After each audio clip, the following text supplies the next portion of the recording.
সুপ্রিয় দর্শক ও শ্রোতা মণ্ডলী, আজকে আপনাদের সামনে এমন একটি আমলের কথা বলবো, এমন একটি আমল শেয়ার করতে যাচ্ছি যে আমলটি করলে মহান রব্বুল আলামিন মিজানের পাল্লাকে অনেক ভারী করে দেয় এবং আল্লাহ তাআলা নেকের আমলকে ভরপুর করে দেয়। عن أبي هريرة رضي الله تعالى عنه قال قال رسول الله صلى الله عليه وسلم كلمتان حبيبتان إلى الرحمن خفيفتان على اللسان ثقلتان في الميزان سبحان الله ওয়াবিহামদিহি সুবহানাল্লাহিল আযীম। হযরত আবু হুরায়রা রাদিয়াল্লাহু তাআলা আনহু থেকে বর্ণিত, তিনি বলেন রাসূলুল্লাহ সাল্লাল্লাহু আলাইহি সাল্লাম ইরশাদ করেছেন, দুইটি কালিমা এমন আছে যেগুলো দয়াময় আল্লাহ তাআলার কাছে অতি প্রিয়, মুখে উচ্চারণ করাটা খুবই সহজ।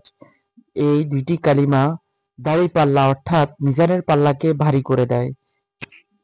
সেই দুটি কালিমা হলো এই সুবহানাল্লাহি ওয়া বিহামদিহি সুবহানাল্লাহিল আযীম। আরেকটি হাদিসে এসেছে, আন আবি মালিক আশআরী রাদিয়াল্লাহু তাআলা আনহু قال قال رسول الله صلى الله عليه وسلم الطهور شطر الإيمان والحمد لله تملأ الميزان وسبحان الله والحمد لله تملأان أو تملأ ما بين السماوات ওয়াল আরদ। হযরত আবু মালিক আশআরী রাদিয়াল্লাহু তাআলা আনহু থেকে বর্ণিত, তিনি বলেন রাসূলুল্লাহ সাল্লাল্লাহু আলাইহি সাল্লাম ইরশাদ করেছেন, পবিত্রতা ঈমানের অর্ধেক।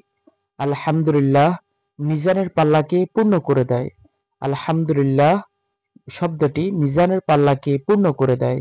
সুবহানাল্লাহ এবং আলহামদুলিল্লাহ এই দুইটি বাক্য একসাথে আকাশমণ্ডলী ও জমিনের মধ্যবর্তী জায়গা